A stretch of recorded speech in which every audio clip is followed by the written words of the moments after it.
Hi, good morning, and welcome to Front Porch Conversations here at the Harmony Center at Advent Christian Village.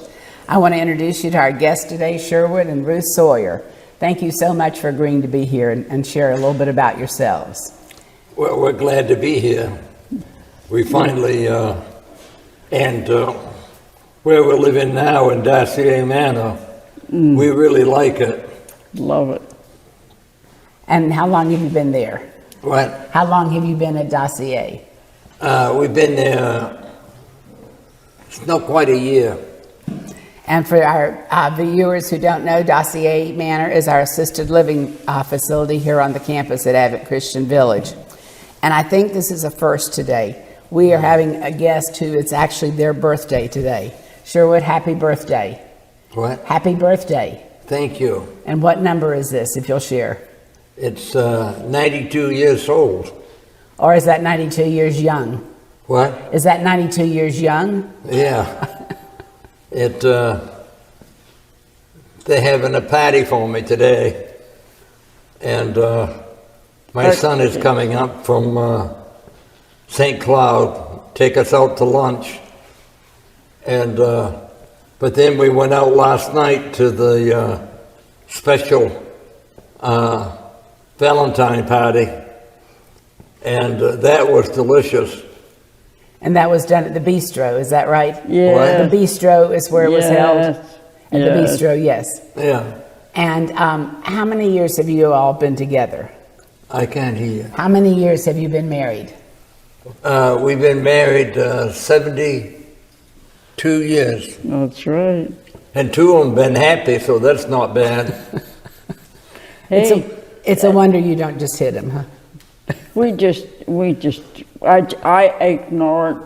One of his friends said that he gave us 6 months to live together because he would never be able to put up with me for longer than that.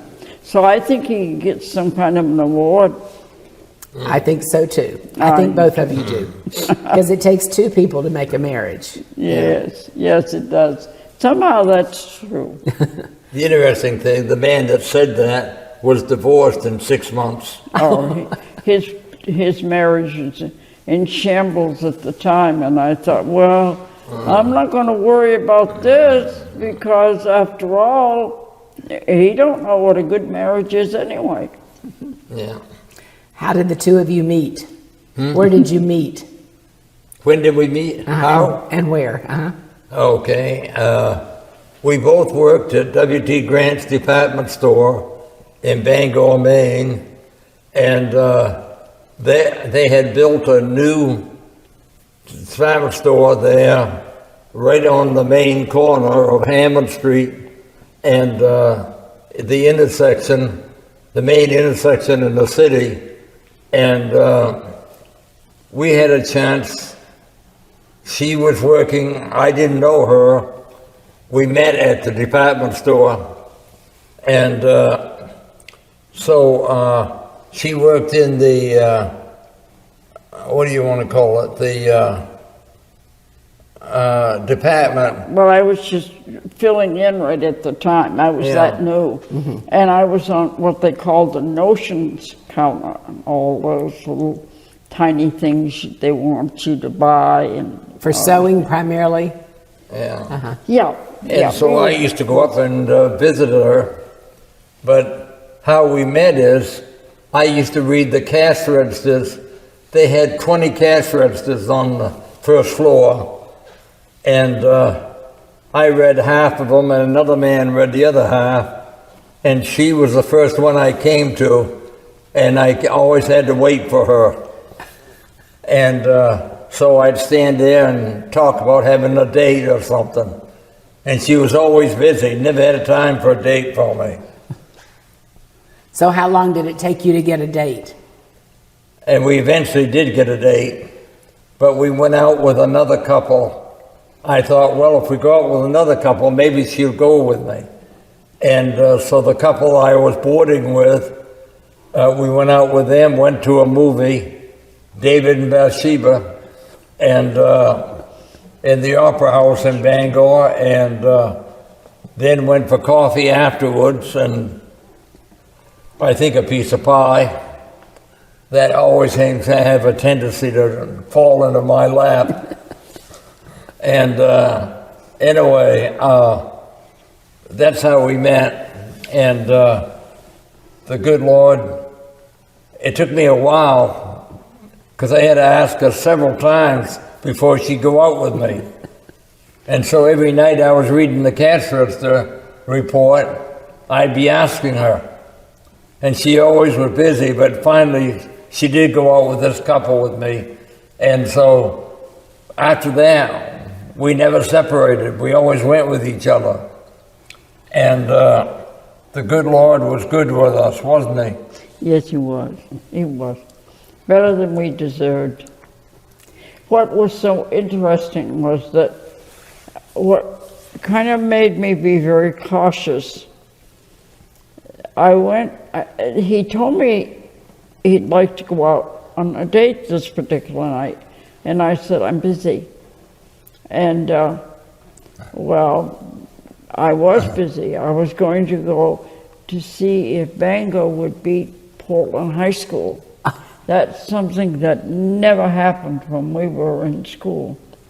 And in fact, our kids were in school before it actually did happen. Bangor was a big school, but not as big as what they say, Portland. Yeah, and so anyway, we waited, and finally, but what happened on one night, I had been in nurses training for a year and decided that's not possible for me. So I came out of nurses training and just got a job wherever. And when I got a job at Deputy Grants, I thought, okay, it's all right. And so as we're talking, I said, I noticed that he was with another girl from the store. This was the person that wanted a date with me that night. Interesting. Very interesting. And so I just kept saying I was busy. But eventually I ran out of ideas, and so I went out with him, and then we just went from then on.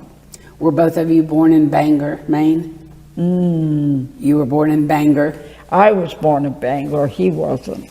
I was born in the little metropolitan area of Garland, Maine. It's a whole population 500. Well, you found your way to Bangor, though. Yeah. Yes. And then my folks moved a lot because it was during the Depression, and they moved every 2 years. Usually I found them. But my father had a lot of different jobs, but basically he was a truck driver, and for Express, my grandfather owned a small express company, and then that bellied up, and he went to work for a large Porch and Ginn Express, which was a big commercial company. And then the war broke out, and so he got a job in a machine shop in Dexter, Maine, and he worked there, and that was the most stable time that I can remember, because like I said, they always moved, and so I never lived in the same place more than 2 years, most all of my life, until my folks bought a place down in Brewer Lake, Maine, outside of Bangor, and I went to school there in Bangor, and so that's being there. And then going to school, the course I took was distributive ed. And so with distributive ed, you had to work somewhere. And I worked at the W.T. Grant Company. And I stayed there for about 3 years, I think, or so.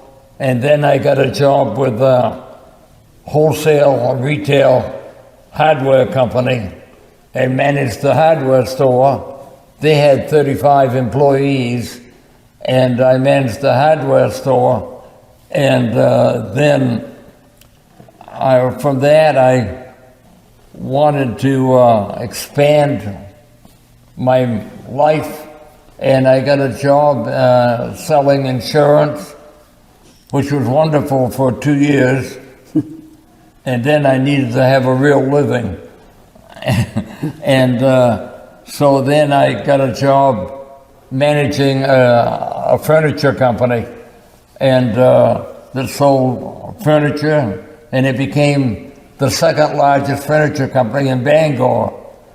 And it was a good job, and the man and I were good friends. Our offices were right beside each other, but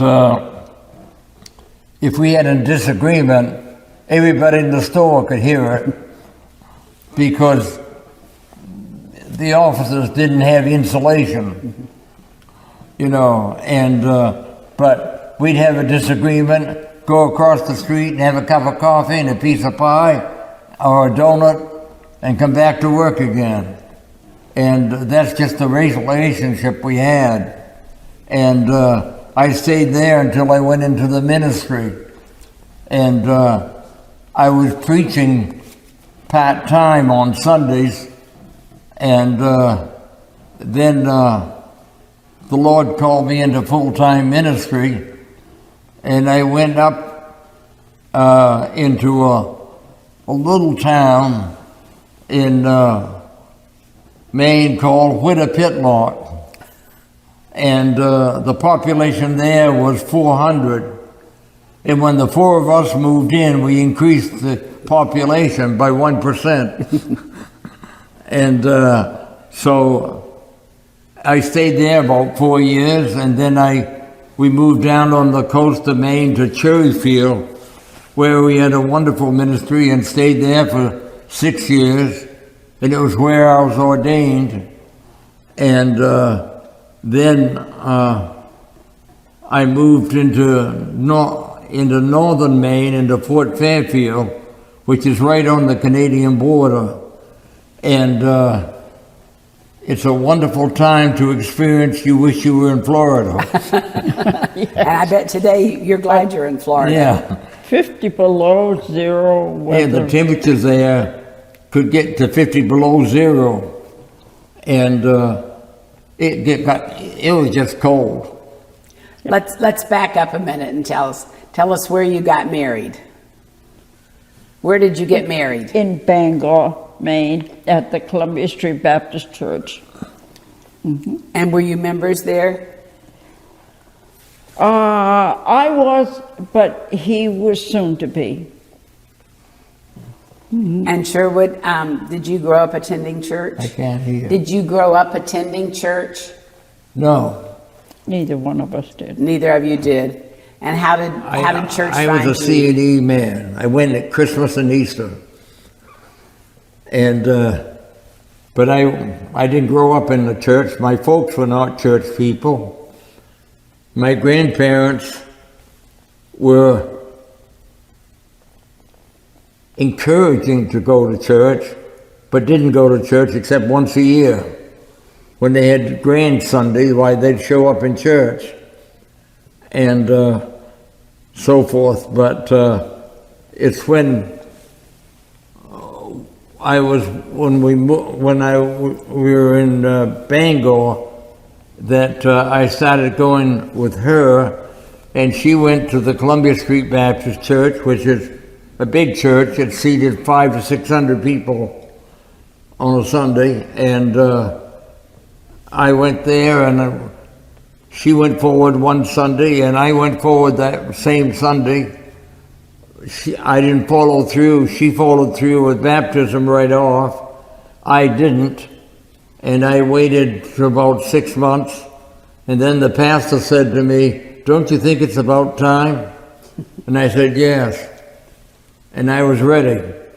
And it was through that fulfillment and then being involved in the church that I used to get invited out to speak to various churches, supplying for pastors that were going on vacation or something of that nature. And then, and also the Gideons helped me too, because I remember the Gideons for 10 years. And so that led me getting involved in the Christian ministry part of it. And we served 3 churches in Maine and 3 churches in Pennsylvania. And then I retired, and we moved to Florida here. We came to visit some friends who lived in Butterfield Acres, Noel and Jerry Oakes, and they were snowbirds, and he was best man at our wedding. And so they'd been inviting us for years to come down and see him, and finally we got down there, and we enjoyed it so much in the 2 weeks we came down here that we bought 2 acres and never intended to retire in Florida. And we had a good time because it was a laid-back community, and we liked that atmosphere. I mean, I'd been in the city, I'd been in Scranton, Pennsylvania. I knew what metropolitan areas were like. And I went to school in Philadelphia at Eastern Baptist Theological Seminary. And so I knew what metropolitan areas were like, but I liked the laid back. And this wasn't one. Huh? This is not a metropolitan area. No. That wasn't me. No, it's not. And and then I served 3 churches in Pennsylvania, started in the east in Scranton, moved to the center at Moreland, which was outside of Williamsport, Pennsylvania, the Little League World Series, and then ended up just outside of Erie, Pennsylvania, in a church that was great. When I candidated there, I was 60 years old, and I was thinking of retiring, and they asked me how long I'd stay there. I said, I really don't know. We'll see what the Lord does. I said, maybe in 5 years you'll be glad to have me go. But anyway, we had a great ministry. The church grew from 205 to 260 while we were there. And so we had a great ministry while we were there. And then we retired, and I preached in a little church in Bethel Creek Baptist here, and 5 miles from here, and served there for 7 or 8 years. And then the Lord called me into interim ministry. So I went into interim ministry just, what do I want to say? Interim ministry has taken the place where they are looking for a pastor, but you're not going to be the pastor, you're just going to be a temporary pastor. And so usually it's about a year that you're doing that. And we did that and served churches in Pennsylvania, and then in Ohio, and then just outside of Elmira, New York. And we loved the ministry like that, but I had some heart problems, and I'd had open heart surgery back in 2006, and my boys said, don't you think, Dad, if you want to do that, why don't you just do it here in Florida and stay here? So that's what I did. Ruth, what were you doing during all the years of his ministry? Were you involved with his ministry? Actually, when he started talking about being in ministry, I thought, oh no, I don't even have any Bible knowledge, just what I get myself. And I attend church and everything.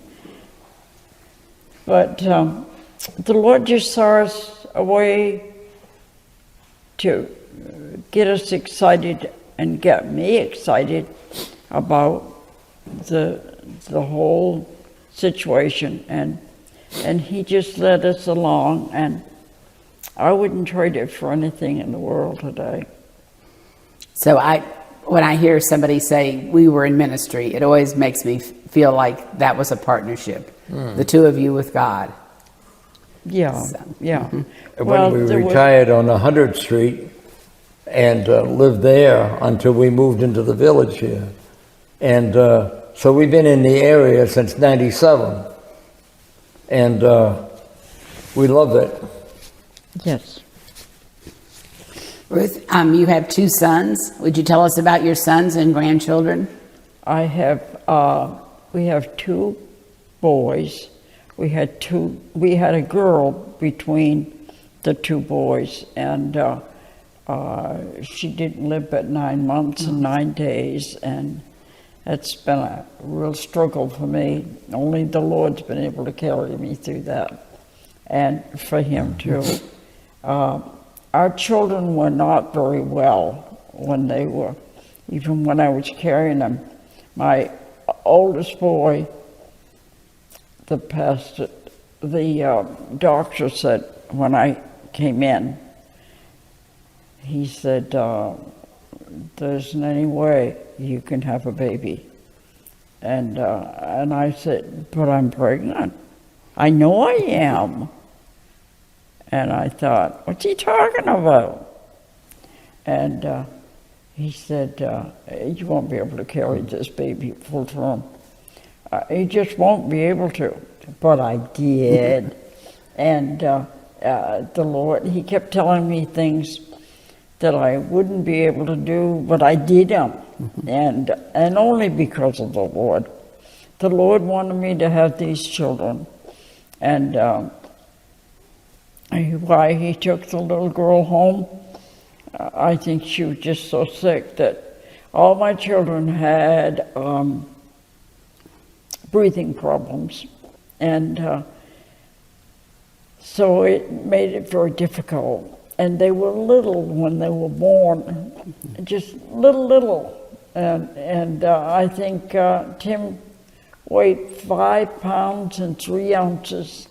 That's our oldest, and the oldest one weighed 6 pounds and something. So the youngest, I say, and so we